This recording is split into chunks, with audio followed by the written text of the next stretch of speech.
Every child is special, and for special children, there is a name stands out, Surtaj, जहाँ पर वो हर बच्चा खास है. It is not just a name, but a belief that every child deserves love, respect, and opportunities. So together, we are creating a world where every child truly matters. नमस्कार, मैं सुल्तान special children foundation की founder Narendra Kaur. आज एक नई कहानी, एक बहुत दर्द भरी कहानी, पीड़ा से प्रेरणा तक में सोनम जी के साथ जुड़ी हूँ, जिनका बेटा है कुणाल और उसको सर्बल पैलेसी है। तो आज मैं सोनम जी का इसमें बहुत बहुत स्वागत करती हूँ। Hello Sonam. Hello ma'am. Sonam ji, मैं आपसे जानना चाहती हूँ कि जब एक बच्चा नॉर्मल पैदा नहीं होता है तो आपको उस टाइम पर जब पता चला, और ये कब का टाइम था कि कुणाल को सेरेब्रल पैलेसी है, कब ये पता चला आपको? कुणाल की जब डिलीवरी हुई थी, मैं हॉस्पिटल गई थी। हॉस्पिटल में उसमें कह दिया गया था कि अभी आपकी डिलीवरी होने का टाइम नहीं है, अभी आपको नॉर्मल पेन है, लेबर पेन नहीं है, आप घर जा सकते हो। घर जाती मेरे पेन्स बढ़ गए, मेरा बेटा मेरे घर में ही हो गया था। तो होती वो रोया नहीं था, उसके बॉडी लैंग्वेज बिल्कुल परफेक्ट थी, सब कुछ देख रहा था एंड बहुत सही था, बट रोया नहीं था उस समय। वो उसको रुलाने की कोशिश की गई, फिर उसको मैं अगले दिन ही अपने खुद अकेले उसको लेके हॉस्पिटल गई। मैंने उसे जाती एडमिट कराया। उसका एडमिट कराने के पीछे मेरे ससुराल वालों ने मेरे घर से बाहर निकाल दिया, मार मार के। बीच रोड पे मुझे मारा गया हॉस्पिटल में। हॉस्पिटल में बीच रोड में? ये एक सिंगल मदर है, उनकी बहुत ही दर्दनाक कहानी है कि आपको आपके ससुराल वालों ने मारा पीटा क्योंकि बच्चा ऐसा पैदा हो गया। उन्होंने क्या बोला आपको? उन लोगों ने मेरी ही कमी दिखाई कि मेरी ही गलती के कारण बच्चा ऐसा है, कि प्रेगनेंसी में आपने अपने आप का ध्यान नहीं दिया। जी, ये बोला। और आपके पति ने आपको क्या बोला उस टाइम पर? वो तो हमेशा मेरी फैमिली वालों को ही गलत ठहराता है इन सब चीज़ों में कि उनके कारण ही ऐसा है। तो उसने मेरे एक दिन के जच्चा को मारा, उसने बीच रोड पे। पुलिस भी आई थी, फिर भी मैंने उसी का सपोर्ट करा कि बच्चा ऐसा था मेरा। मैं उसके संग रही, घर जाके उसकी फैमिली ने मुझे टॉर्चर करा, मारपीट करी, हर चीज़, फिर भी मैं रही उसके संग। 2 मंथ्स का बच्चा लेके अपने मायके वापस आई, मुझे बेल्टों से मारा गया था। ओ माय गॉड, आपको बेल्ट से मारा गया? किसने? मेरे हस्बैंड ने। आपके हस्बैंड ने? हाँ। तब आपने पलट के जवाब नहीं दिया उनको उस टाइम पर? हाँ, जवाब दिया था मैंने, जवाब दिया था अपनी नंद को। मेरी नंद छोटी थी, 13 ईयर्स की थी। तो वो मेरे को गाली बक रही थी, तो मैंने उसका जवाब दिया कि गाली बकने की जरूरत नहीं है, मैं गाली किसी को नहीं बकती थी। इस बात पे उसने मेरे हाथ पीछे करके मेरी नंद से मुझे बिठवाया और कि मेरी बहन को बोलने की हिम्मत कैसे हुई। एंड फाइनली जब मेरे से नहीं हुआ सहन, मैं अपने मायके आ गई। मैं अपने मायके में 2 साल तक रही। मैंने अपने बेटे को 4 मंथ्स का मेरा बेटा था, जैसे मैंने कलावती में दिखाया, किसी के कोई जान पहचान वाले थे हमारे, उनके थ्रू मैंने दिखाया। तो वहाँ पे मेरे बेटे का ट्रीटमेंट चला, 15 दिन तक ट्रीटमेंट चला उसका। उसके कारण मेरे बेटे को थोड़ा थोड़ा इम्प्रूवमेंट आया। मेरा बेटा वन साइड रहने वाला बच्चा था, जो एक तरफ पड़ा रहता है, जो हिल भी नहीं सकता था। उसके अंदर इतना इम्प्रूवमेंट आया, वो घिसड़ घिसड़ के चलने लगा स्टार्टिंग में। अच्छा जी, चलने लगा। उसके मसाज सब कुछ करी मैंने, बहुत मेहनत करी उसके साथ। फिर उसको धीरे धीरे धीरे धीरे जैसे ही वो 1 ईयर का हुआ, तो वो धीरे धीरे घोड़ा बनने लगा था, बच्चे की तरह चलने लगा। और उसमें नॉर्मल बच्चों जैसे नहीं थी कुछ भी, समझ में जब ही आ गया था। जैसे मेरा बच्चा 2 ईयर्स का हुआ, तो मेरी फैमिली वालों ने मुझे समझाया कि इस बच्चे को कोई एक्सेप्ट नहीं करेगा, एंड अपने हस्बैंड से ही देख बातचीत करके कि अगर ये एक्सेप्ट करे, क्योंकि वही बाप है जो अपने, चाहे बच्चा कैसा भी हो, उसको संभालेगा। अननोन पर्सन नहीं संभाल सकता, कोई आपके बेटे को अपनाएगा नहीं। मैं गई दोबारा पुलिस के थ्रू, वुमेन सेल में मैंने कॉल करा। मैंने उनसे कहा मैं अपने हस्बैंड से मिलना चाहती हूँ, वो मुझे लेके नहीं जाना चाहती हूँ। मैं गई अपने बेटे को लेके, जाते ही प्रेग्नेंट। 4 महीने तक घर से बाहर नहीं निकलने दिया मुझे, इसलिए कि मैं मिसकैरेज ना कर दूँ बच्चा। दूसरा बच्चा 3 महीने की प्रेग्नेंट लेडीज से खेतों में ले जाके, धान जानते हो आप, चावल के 20-20 किलो के पूरे उठवाते थे रोज का। पूरे घर का खाना बनाना पड़ता था, 2.5 किलो आटे की सुबह, 2.5 किलो आटे की शाम को, यहाँ तक कि खाने को भी कुछ नहीं देते थे।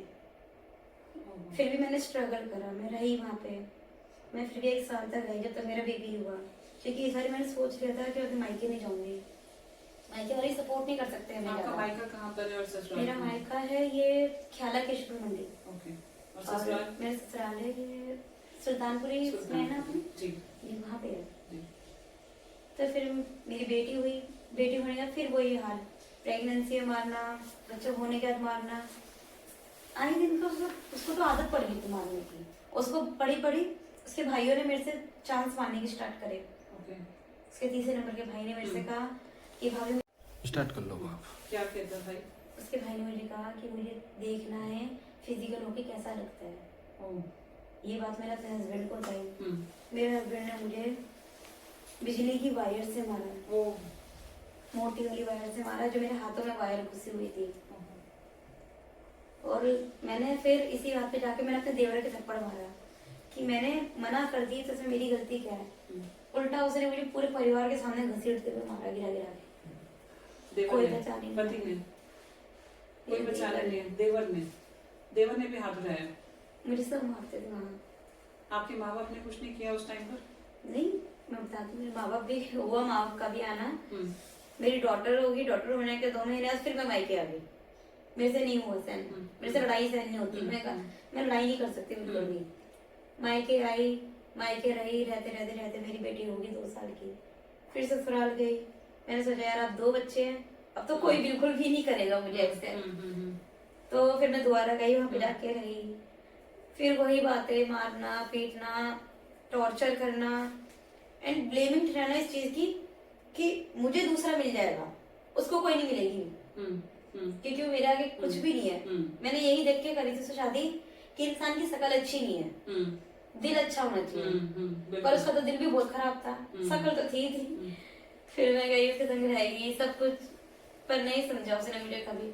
उसने मुझे बहुत मारा, मार के मुझे कमरे में लॉक कर दिया। मेरे माँ को फोन करा कि आपकी बेटी छत से गिर गई, जल्दी आ जाओ अपनी बेटी को देखने। मेरी मम्मी, मेरे पापा, मेरा भाई, भाभी सब मुझे देखने आए। उन लोगों ने डंडे तैयार कर लिए सबके लिए, लोहे के डंडे और ईंटें। अच्छा, उन लोगों ने आपके पेरेंट्स के लिए? जी। फिर मैं जैसे तैसे कमरे से बाहर निकली, मैं अपनी माँ को कह रही, मम्मी यहाँ से जाओ, ये लोग आपको मारेंगे, ये आपको मारेंगे। वो एक ही बात कहते हैं पीछे से, हम लड़ाई करने नहीं आए हैं, हम तेरे को देखने आए हैं। पर इतनी देर में उन लोगों ने ईंटें बरसानी स्टार्ट कर दी, सबको मारने। मेरे 4 टाके आए माँ को बचाने के चक्कर में, अपनी माँ को। मेरे मामा के 8 टाके, मेरे भाई का पूरा हाथ खा लिया, मेरी मम्मी का कंधा तोड़ दिया। इतनी बुरी तरीके से मारा है? क्योंकि मेरे 6 देवर, 7वीं नंद और सास ससुर, इतना बड़ा परिवार था, सबसे बड़ी मैं थी घर की। अच्छा जी। तो फिर उसके बाद तो मैं फाइनल सोच लिया मैं नहीं जाऊंगी। बहुत पिट के आई थी बहुत। अब मैं टूट चुकी हूँ। मैंने सोचा कि कुणाल को छोड़ दूं मैं, तो काफी टाइम से मेरे से कहता है लड़का दे दे, बच्चे दे दे, बच्चे दे दे, मैं अपने बच्चे लेना चाहता हूँ। उसको लगता है कि बच्चे जाएंगे तो मैं उसके पास चली जाऊंगी। मैंने बच्चे दे दिए, बच्चे दे के मायके आ गई। मेरे को फोन करके कहता है कि तेरा लड़का मैं पालूंगा, इस अपाइज को पाल के मैं अपनी जिंदगी खराब करूंगा। मैंने एक ही बात कही, मैंने 8 साल का कर दिया मैंने आज बच्चा, छोटा बच्चा नहीं दे रही, 8 साल का पला पलाया बच्चा दे रही, इसको तो पाल ले कम से कम।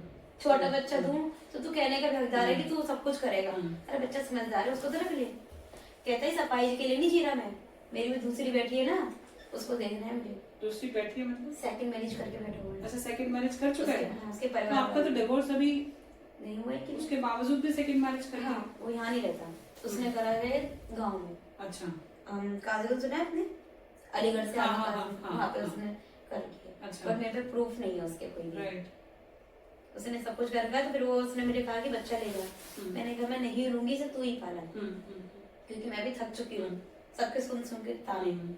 कभी छोटा भाई हाथ उठाता है, फिर बड़ा वाला हाथ उठा देता है, पापा गालियां बकते हैं घर में, भाभियां ताने मारती हैं कि आदमी छोड़ के यहाँ पड़ी है। किस किस की सुनोगे? सुन सुन के भी ना कभी भी हिम्मत हार जाता है इंसान। मैं बिल्कुल मानती हूँ इस बात को।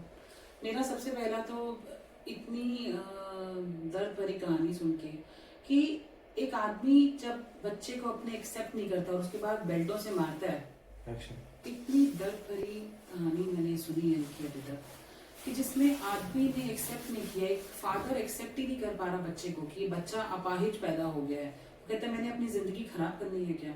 क्या ये इतना बड़ा अपराध है कि अगर बच्चा ऐसा पैदा हुआ है तो क्या वो एक्सेप्ट नहीं करेगी, उसकी फैमिली एक्सेप्ट नहीं करेगी? तो ये इनकी कहानी में इतना दर्द है कि मुझे इतनी तकलीफ हो रही है सुनते हुए कि सास ससुर ने बेटों से मारा, सास ससुर ने इस पे हाथ उठाए, इतने कलेश, इतने घर में रोज के कलेशों के बावजूद भी इन्होंने इस बच्चे को 8 साल तक बड़ा किया है। आज अकेली अपने दम पर ये पाल रही है उसको। और आप नौकरी करते हो? हाँ, काम करते हैं। काम करते हो तो घर कैसे चलाती हो? 2 बच्चे अकेले कैसे पालती हो तुम? नहीं, मैं खाने का काम करती हूँ। खाना बनाती हो? जिसमें मेरे को यह है कि मैं हाफ डे वर्क करती हूँ और बाकी हाफ डे मतलब बच्चों से रहती हूँ। तो इतने में आपका घर चल पाता है? आपकी गुजारा हो पाता है इतने में? नहीं, वैसे तो हो नहीं पाता, पर मैं कर लेती हूँ handle।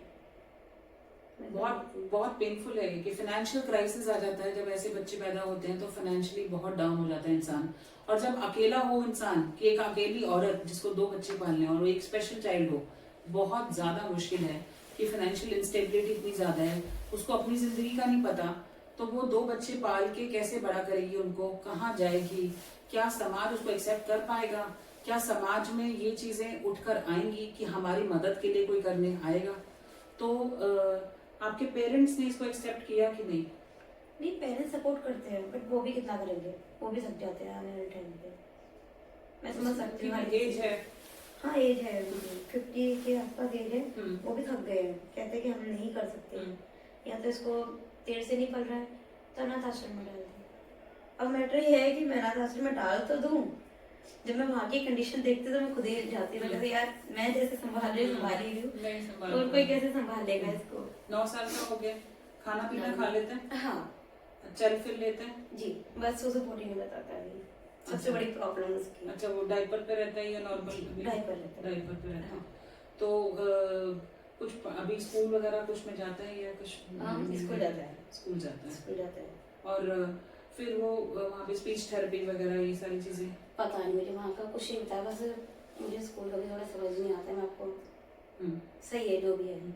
आप में इतनी हिम्मत कैसे आती है? आपने इतनी तकलीफों के बाद आज आप अपने मेरे दम अंदर पर हिम्मत, मेरे अकेले बेटे खड़े हो। मेरी ये हिम्मत, आपका क्योंकि वो मुझे नॉलेज देता है यहाँ की कि किसी इंसान के बेकाबे में मत आ। कोई इंसान चांस मार रहा है उसकी बातों में मत आ। दुनिया यूज करेगी, छोड़ देगी एंड में डायलॉग मार के कि तेरे बच्चों को नहीं पाल सकता मैं। बिल्कुल। आपका खुद का कुणाल बोलते हैं आपको? दूसरा बेटा? मेरे ईमान धर्म, ईमान, अंतरात्मा। अंतरात्मा। तो ऐसे लोगों की जिनके पास स्पेशल चाइल्ड होता है, वो बहुत कनेक्टेड होते हैं स्पिरिचुअलिटी में, वो बहुत कनेक्टेड होते हैं अपनी आत्मा के साथ। वहाँ उनको जवाब मिलते हैं, क्योंकि ये बच्चे उन्हीं लोगों को दिए जाते हैं जो एक भगवान का कर्म निभा सकते हैं और एक भगवान के रूप में उनको ये काम दिया जाता है। तो आप जब इतनी बड़ी सोसाइटी में ऐसे बच्चे को पालते हो और अकेले रहती हो, आपको डर नहीं लगता अंदर से कि समाज जो है मुझे कोई कमरा तक नहीं देता जल्दी से, कोई कमरा नहीं देता? लोगों को ये लगता है कि मैं गलत लड़की हूँ, जिसके रूम पे कोई भी लड़का आ सकता है, कुछ भी गलत काम करती होगी, क्योंकि आज के जमाने में ये सोशल वर्क बहुत ज्यादा फैल गया है। इसके कारण हर लड़की को उसी निगाह से देखते हैं लोग।